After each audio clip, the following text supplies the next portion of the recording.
Hello students मैं लता साहब। आज मैं आप लोगों के लिए रीड कराऊंगी क्लास 10th का चैप्टर 8 सुधा मूर्ति।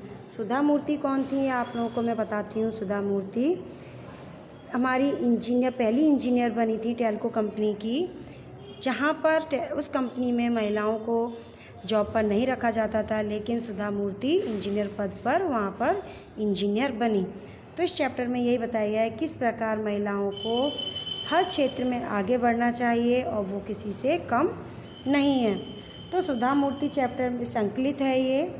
सुधा मूर्ति महिलाओं के लिए प्रेरणा मूर्ति हैं। इस पाठ में सुधा मूर्ति ने यह सिद्ध करने का प्रयास किया है कि स्त्रियों के लिए कोई कार्य असंभव नहीं है। उन्होंने इंजीनियर के रूप में कार्य किया, बाद में संशोधन तकनीकी क्षेत्र, चिकित्सा, लेखन के क्षेत्र में बड़ा योगदान दिया है। महिला सशक्तिकरण के क्षेत्र में इनका योगदान महत्वपूर्ण है। तो इस पाठ में स्त्रियों के लिए कार्य क्षेत्रों में कोई सीमा नहीं है तथा वे हर कार्य में कुशलता प्राप्त कर सकती हैं। इस बात पर ज़्यादा जोर दिया गया है कि आज के ज़माने में महिलाओं के लिए कोई भी कार्य कठिन नहीं रह गया है। स्त्रियों को पुरुषों के बराबर ही शिक्षा एवं विकास के अवसर उपलब्ध हैं। आज वे प्रत्येक क्षेत्र में कार्य कर रही हैं और कुशलता भी प्राप्त कर रही हैं। इसीलिए कहा गया है कि इस कृति का यह संदेश है कि जाति और लिंग के बीच कोई भेदभाव नहीं रखा जाए। तो प्रस्तुत पाठ में सुधा मूर्ति के विभिन्न कार्यों से यह बात सिद्ध हो जाती है। ओके, चलिए रीड करते हैं आगे। अप्रैल 1974 की बात है, 1974 की बात है।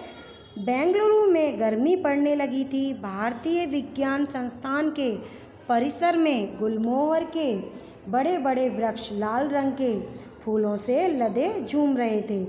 कंप्यूटर विज्ञान की कक्षा समाप्त कर एक छात्रा हॉस्टल की ओर जा रही थी। ये छात्रा कौन थी?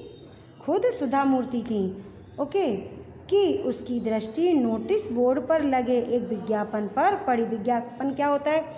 किसी चीज़ का कोई एडवर्टाइजमेंट या ऐड दिया हुआ होता है, ठीक है। यह विज्ञापन प्रसिद्ध ऑटोमोबाइल कंपनी टेल्को टाटा की ओर से नौकरी के इच्छुकों के लिए था। कंपनी को योग्य और परिश्रमी इंजीनियरों की आवश्यकता थी। चौंकाने वाली बात थी कि छोटे अक्षरों में लिखित अंतिम पंक्ति क्या थी? महिला उम्मीदवार आवेदन ना भेजें। तो उसमें जो कंपनी थी कौन सी? ऑटोमोबाइल। यहाँ पर मैं आप लोगों को अंडरलाइन करती हूँ, ये आप लोगों को ध्यान रखना है। कौन सी कंपनी थी? ऑटोमोबाइल कंपनी टेल्को टाटा, ठीक है। तो वो कंपनी थी और वहाँ पर क्या था? कंपनी को योग्य और परिश्रमी क्या थी? इंजीनियर। कंपनी को योग्य और परिश्रमी इंजीनियरों की आवश्यकता थी। और चौंकाने वाली बात क्या थी? तो अंतिम पंक्ति लिखी हुई थी छोटे अक्षरों में। अंतिम पंक्ति क्या लिखी हुई थी? महिला उम्मीदवार आवेदन ना भेजें। ओके, तो उसमें ये लिखा हुआ था कि महिलाएं इस जॉब के लिए ऑफ़र ना करें, केवल जेंट्स ही ये जॉब कर सकते हैं, ठीक है। उसने एक बार नहीं 2 बार पढ़ा। किसने? सुधा मूर्ति ने। हाँ, यही तो लिखा था। वो सोचने लगी यही तो लिखा था, कुछ दूसरा तो मैंने कहीं गलत तो नहीं पढ़ा। उसे नौकरी की कोई आवश्यकता नहीं थी। उनको कोई ज़रूरत तो नहीं थी नौकरी की, क्योंकि उसे विदेश से स्नातकोत्तर परीक्षा के बाद रिसर्च की डिग्री के लिए छात्रवृत्ति मिलने की हो चुकी थी। उन्हें तो वैसे ही के लिए उनको छात्रवृत्ति की डिग्री के लिए कहाँ पर? विदेश जाना था। तो विदेश की परीक्षा के बाद रिसर्च की डिग्री के लिए उन्हें छात्रवृत्ति मिलने की पेशकश हो चुकी थी। तो उनको जॉब की तो कोई आवश्यकता थी नहीं। फिर भी उसको पढ़कर कि महिला उम्मीदवार आवेदन ना भेजें, उनके मन में हुआ कि महिला आवेदन क्यों ना भेजें। इसीलिए उन्होंने जॉब के लिए ऑफ़र किया। वह स्वयं भी विदेश जाकर उच्च शिक्षा प्राप्त करना चाहती थी। तो उनका तो यहाँ जॉब का कोई वो था ही नहीं, उन्हें तो विदेश में जाकर रिसर्च की डिग्री के लिए उन्हें छात्रवृत्ति पेश मिल चुकी थी, तो उनको कहाँ जाना था, विदेश जाना था और वहीं उनको एजुकेशन प्राप्त करनी थी।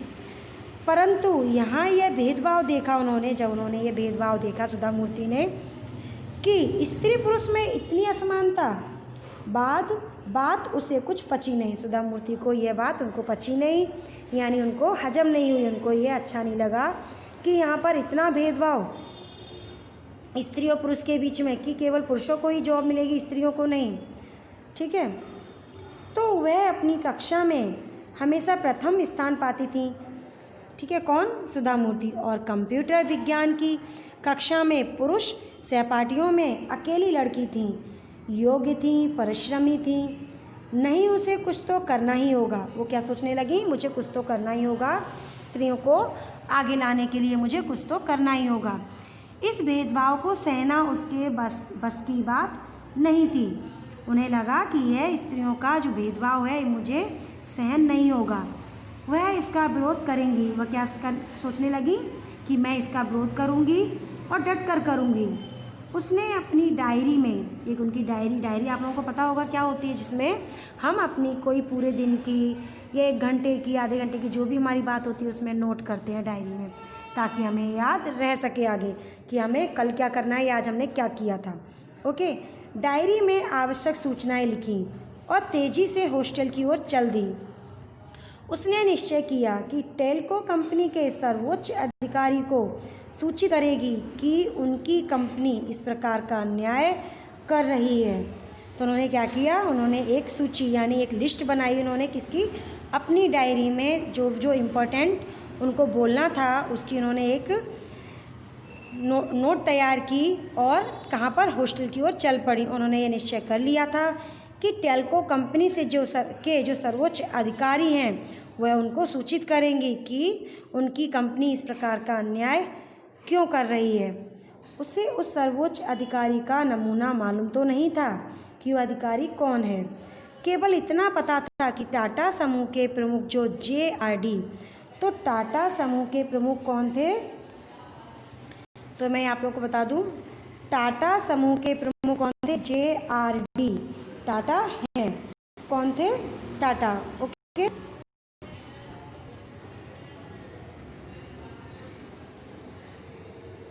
उसने एक पोस्ट कार्ड लिया और JRD टाटा को संबोधित करते हुए लिखा। एक उसने पोस्ट कार्ड लिया। पोस्ट कार्ड क्या होता है, जिस पर हम लिखते हैं, पत्र लिखकर भेजते हैं कहीं अपनी नानी को, दादी को, मौसी को, किसी को भी पोस्ट करते हैं। तो क्या किया, उसने एक पोस्ट कार्ड लिया और JRD टाटा को लिखा।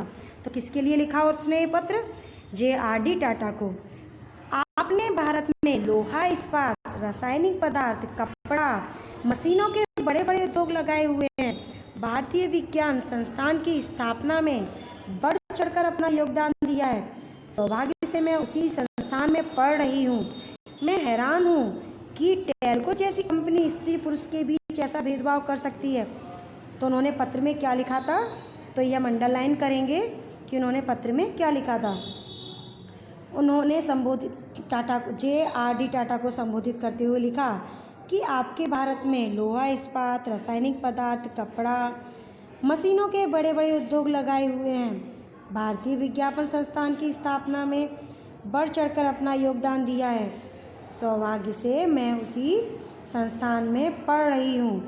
मैं हैरान हूँ कि टेल्को जैसी कंपनी स्त्री पुरुष के बीच ऐसा भेदभाव कर सकती है। ओके, 10 ही दिन में कंपनी की ओर से उसे तार भेजा। कंपनी की तरफ से उसके लिए एक लेटर आया। कंपनी के खर्चे पर पूना शहर में कंपनी ने पूरा खर्चा दिया सुधा मूर्ति के लिए, पूना शहर में साक्षात्कार के लिए उपस्थित हों। तो वहाँ से पत्र क्या आया, पत्र में क्या लिखा था, तो मैं ये भी आप लोगों को बताती हूँ कि 10 ही दिन के बाद कंपनी से एक तार आया और कंपनी के खर्चे पर पूना शहर में साक्षात्कार करने के लिए उन्हें बुलाया गया। ठीक है, आवश्यक तैयारियों के साथ वह लड़की पूना पहुंची। लड़की कौन, सुधा। साक्षात्कार आरंभ हुआ, यानी उनका इंटरव्यू लिया गया। काफ़ी तकनीकी प्रश्न पूछे गए। साक्षात्कार मीन्स क्या होता है? इंटरव्यू। ओके, काफ़ी तकनीकी प्रश्न पूछे गए जिनके वह सही सही उत्तर देती गईं। तभी एक बुजुर्ग सज्जन ने स्नेहमयी वाणी में कहा, तुम जानती हो कि हमने महिला उम्मीदवार आवेदन ना भेजे? क्यों लिखा था? क्योंकि यहाँ फैक्ट्री में मुख्य कार्यस्थल पर किसी महिला की नियुक्ति नहीं होती। तुम्हारी जैसी मेधावी लड़कियों को अनुसंधान शालाओं में जाकर कार्य करना चाहिए। शालाओं यानी टीचर बनना चाहिए, इस तरह के कार्य करना चाहिए, ना कि कंपनियों में कार्य करना चाहिए। लेकिन हमें कहीं से तो शुरुआत करनी होगी, ऐसा किसने कहा? सुधा ने। नहीं तो कभी भी कोई महिला आपकी फैक्ट्री में कार्य नहीं कर पाएगी, उसने दृढ़ता से कहा, यानी दृढ़ होकर बिना डरे कहा। एक लंबे साक्षात्कार के बाद अंत में उस वृद्ध सज्जन ने, ये भी अंडरलाइन कीजिए,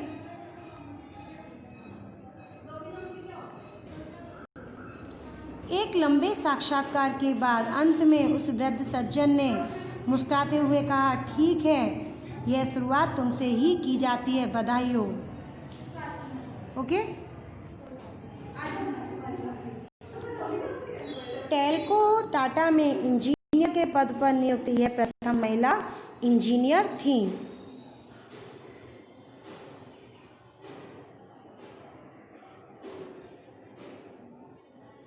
तो टेल्को टाटा में इंजीनियर के पद पर नियुक्त यह प्रथम महिला इंजीनियर थीं सुधा कुलकर्णी। कौन थी टाटा कंपनी की इंजीनियर जो प्रथम पद पर नियुक्त हुई थी? सुधा कुलकर्णी। सुधा कुलकर्णी का विवाह टेल्को में ही कार्यरत श्री नारायण मूर्ति के साथ हुआ। 8 वर्ष तक टेल्को को अपनी सेवाएं देने के बाद सन 1982 में उन्होंने अपने पद से त्याग दे दिया और बेंगलोर में अपने पति श्री नारायण मूर्ति के साथ इन्फोसिस कंपनी खोली। ओके।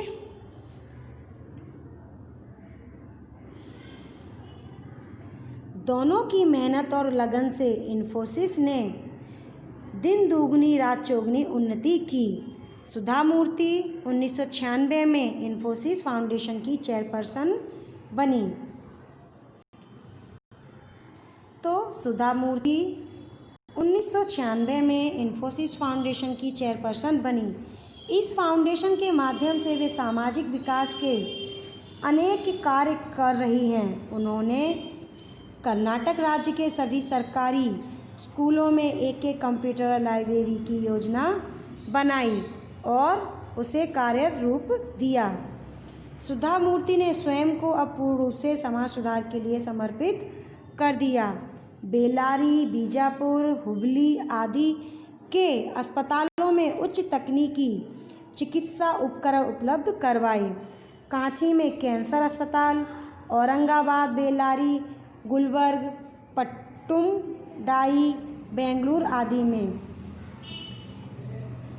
चिकित्सा सहायता तथा उस्मानाबाद जिला उड़ीसा के कालाहांडी और आंध्र प्रदेश के सूखा पीड़ित क्षेत्र में राहत कार्य करवाए।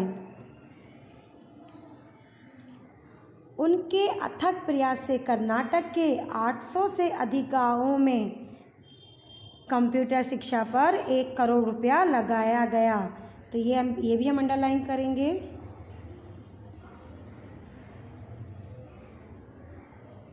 तो कितना? कर्नाटक के उनके प्रयास से कर्नाटक के 800 से अधिक गांवों में कंप्यूटर शिक्षा पर 1 करोड़ रुपया लगाया गया और 3000 से अधिक पुस्तकालय खोले गए।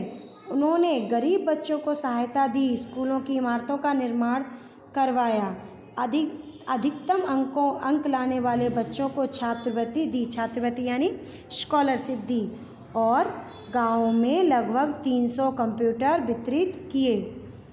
13 पुस्तकों की लेखिका सुधा मूर्ति को उनके कार्यों के लिए अनेक पुरस्कार दिए गए, जिनमें से प्रमुख हैं कर्नाटक राज्योत्सव पुरस्कार, ओजस्वी पुरस्कार, मिलेनियम महिला शिरोमणि पुरस्कार, women of the year 2002, FM radio द्वारा राज्य लक्ष्मी पुरस्कार आदि उनको मिले। ओके। सुधा मूर्ति ने अपनी उपलब्धियों से महिलाओं का मार्ग प्रशस्त किया। आज इंजीनियरिंग महाविद्यालयों में पढ़ने वाले छात्रों में से 50% संख्या लड़कियों की है। तो आज इंजीनियर महाविद्यालयों में पढ़ने वाले छात्रों में कितनी 50% संख्या लड़कियों की है। अनेक उद्योगों में मशीनों के बीच लड़कियां कुशलता से कार्य कर रही हैं। ठीक है। जिस मार्ग पर चलकर सुधा मूर्ति ने अपनी प्रतिभा, लगन और परिश्रम से सफलता की ऊंचाइयों को छुआ, उस मार्ग पर नई पीढ़ी को आगे बढ़ता देखकर वे खुशी से फूली नहीं समाती। महिलाओं की सफलता पर वे कह उठती हैं कि हमारा मार्ग कठिन अवश्य है किंतु चलना जरूरी है। ओके, इसमें मैंने जो जो अंडरलाइन किया है उसको आप लोग ध्यान से रीड कीजिए क्योंकि इम्पोर्टेंट है और आगे आप लोगों को आंसर फिल करने के लिए भी ज़रूरत पड़ेगी। ओके, चलिए हम यहाँ पर शब्दार्थ रीड करते हैं। परिसर, परिसर मीन्स होता है आंगन। विज्ञापन, जो मैंने आप लोगों को बताया, इश्तहार, जाहिरात या कोई ऐड भेजते हैं किसी चीज़ का। पेशकश यानी प्रस्ताव रखना। साक्षात्कार, इंटरव्यू होता है। आवेदन यानी अर्जी पत्र जो भेजते हैं। त्याग पत्र, राजीनामा, ठीक है, रिज्यूम जो भेजते हैं। पद त्याग पत्र देना। मेघावी यानी तेजस्वी। मुहावरा, अब मुहावरा है इसमें मुहावरे का अर्थ भी दिया गया है। तो आप लोग को क्या करना है, मुहावरा इसमें दिया गया है उसका अर्थ लिखकर उसका वाक्य में प्रयोग करना है। बात ना पचना, अविश्वसनीय होना यानी बात गले ना उतरना, बात समझ में ना आना। तो बात ना पचने के यहाँ पर 3 अर्थ दिए हैं, तो इसमें से आप कोई भी एक अर्थ लिख सकते हैं। फूला ना समाना, तो फूला ना समाना आप लोगों को पता होगा, कहते हैं बहुत खुश होना। ठीक है। बस की बात ना होना यानी हमारे बस में ना होना। असमर्थ होना, हमारे बस से बाहर, हमारे बूते से बाहर। कहावत, अब इसमें कहावत दी गई है, दिन दोगुनी रात चौगुनी यानी बहुत तेज़ी से। ओके, अब इसमें स्वाध्याय दिया गया है। स्वाध्याय में दिया गया है क्वेश्चन नंबर 1, निम्नलिखित प्रश्नों के नीचे दिए गए विकल्पों में से सही विकल्प चुनकर उत्तर लिखिए। तो इसमें फर्स्ट है, सुधा कुलकर्णी ने अपनी पढ़ाई किस क्षेत्र में की थी। किस क्षेत्र में की थी? तो सुधा मूर्ति ने, मैंने आप लोगों को बताया था, कंप्यूटर विज्ञान में, सिविल इंजीनियरिंग में, ऑटोमोबाइल विज्ञान में। किस क्षेत्र में की थी? ऑटोमोबाइल में। किस में की थी? कंप्यूटर विज्ञान में। ओके, तो उनकी पढ़ाई किस में हुई थी? कंप्यूटर विज्ञान में।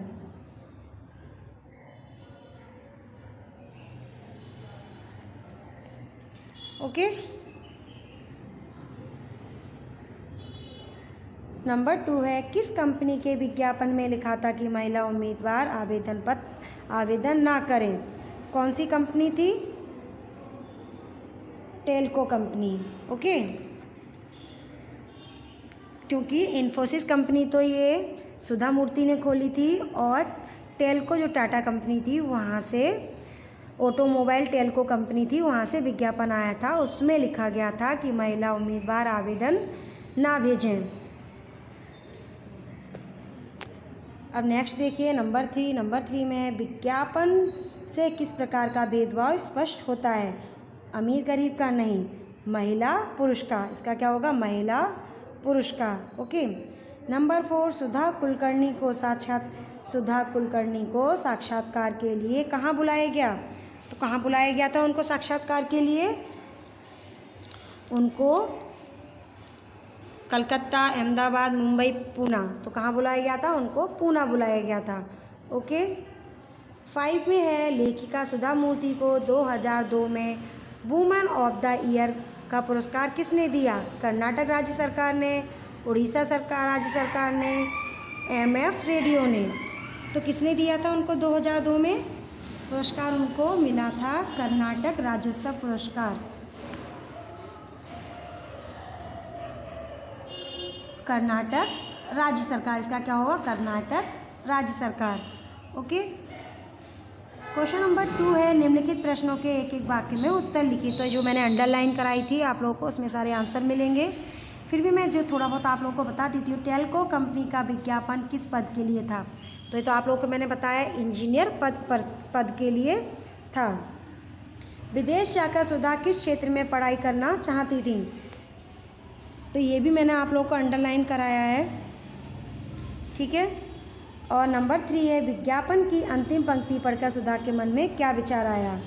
तो ये भी मैंने अंडरलाइन किया है। वृद्ध सज्जन ने स्नेहमयी बाड़ी में साक्षात्कार के समय सुधा से क्या कहा? सुधा, क्वेश्चन नंबर 5 है सुधा कुलकर्णी ने किससे शादी की? तो कौन थे? न्याय नारायण मूर्ति से उन्होंने शादी की। क्वेश्चन नंबर 6 है इन्फोसिस फाउंडेशन ने कर्नाटक से सरकारी स्कूलों के लिए क्या किया? तो ये भी मैंने आप लोगों को अंडरलाइन करके बताया है, ठीक है। और नंबर 7 है सुधा मूर्ति महिलाओं की सफलता पर क्या क्या उठी? तो ये भी लास्ट वाली लाइन थी, इम्पोर्टेंट लाइन, वो क्या क्या उठी थी, ठीक है। अब हमारा क्वेश्चन नंबर 3 आया, निम्नलिखित प्रश्नों के उत्तर 2-3 वाक्यों में लिखिए, जिसमें नंबर 1 है टेल्को विज्ञापन में चौंकाने वाली बात क्या थी? तो ये मैंने आप लोगों को बताया था कि लास्ट में क्या लिखा हुआ था। टेल्को विज्ञापन में चौंकाने वाली बात ये थी कि उसमें छोटे अक्षरों में लिखा हुआ था कि महिला उम्मीदवार आवेदन ना भेजें। तो ये चौंकाने वाली बात थी। क्वेश्चन नंबर 2 है सुधा ने स्त्री पुरुष के भेदभाव के लिए क्या निश्चय किया? उन्होंने क्या निश्चय किया था कि उन्होंने एक पत्र भेजा, इंजीनियर पद पर नियुक्त होने के लिए उन्होंने टेल्को कंपनी के लिए एक पत्र भेजा और उसके लिए उन्होंने क्या किया, वहाँ पर जाकर इंटरव्यू यानी साक्षात्कार भी दिया, क्योंकि उन्हें जॉब की ज़रूरत नहीं थी, नौकरी नहीं करनी थी। फिर भी उन्होंने स्त्री पुरुष के भेदभाव को दूर करने के लिए वहाँ जाकर उन्होंने साक्षात्कार दिया। ओके, तो ये भी मैंने अंडरलाइन किया है, आप उसमें से देखकर आंसर्स लिख सकते हैं।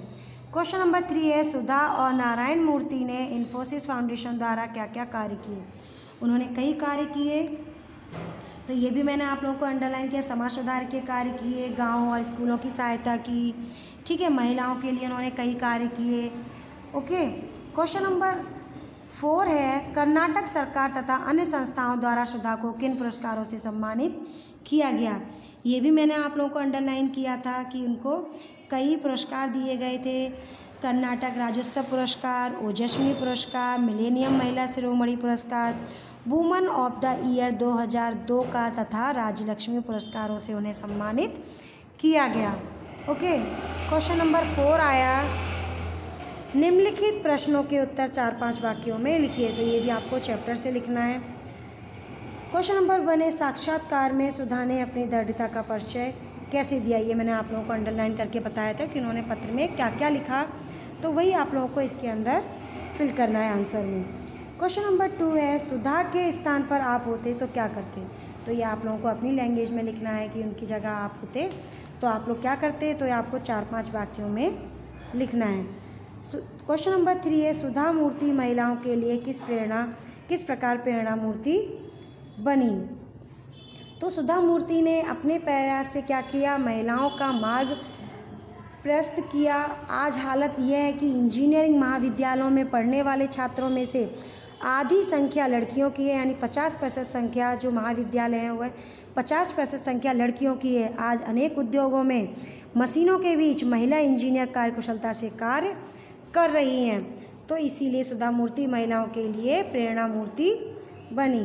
अब क्वेश्चन नंबर 5 दिया गया, निम्नलिखित शब्दों के पर्यायवाची शब्द दीजिए। तो परिसर, तो परिसर का क्या होगा, इसमें मैंने ऊपर आप लोगों को बताया था, ये रहा आप लोगों का शब्दार्थ में परिसर। परिसर मीन्स क्या होता है, आंगन। ओके, परिसर का समानार्थी क्या होगा, परिसर का समानार्थी होगा आंगन। शुरुआत यानी किसी चीज को प्रारंभ करना। ओके, नेक्स्ट है मेहनत। मेहनत मीन्स मेहनत का क्या आएगा, मेहनत मीन्स मेहनत है, सूखा है, अनुसंधान है, पुरस्कार है।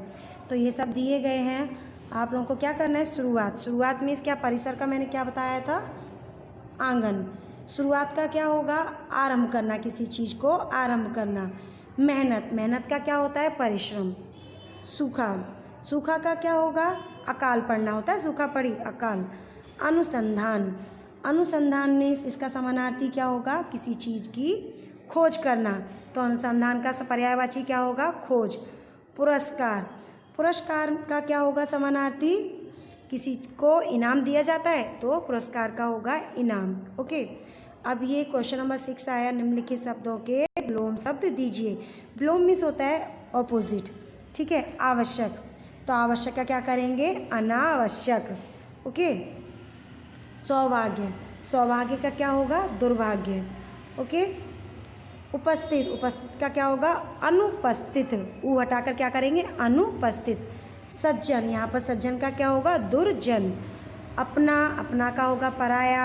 उच्च का होगा, तो यहाँ पर उच्च के लिए क्या करेंगे? निम्न। उच्च मीन्स होता है ऊंचा, ज़्यादा, निम्न मीन्स थोड़ा। अधिकतम का क्या होगा? अधिकतम का होगा न्यूनतम। अधिकतम यानी ज़्यादा, न्यूनतम मीन्स कम, तो न्यूनतम। अधिक को हटा के करेंगे न्यूनतम। ओके। क्वेश्चन नंबर 7 होगा, निम्नलिखित शब्दों की भाववाचक संज्ञाएं बनाइए। अधिक, अधिक का भाववाचक संज्ञा क्या होगा? अधिक का होगा इसमें अधिका, अधिकतम। ओके, अधिक का क्या होगा? अधिकतम।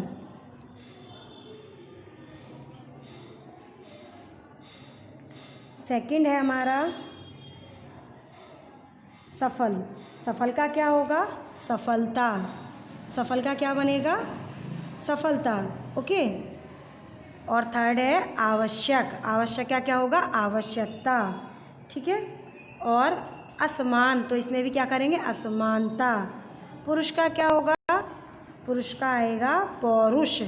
और स्त्री का, स्त्री का होगा स्त्रीत्व।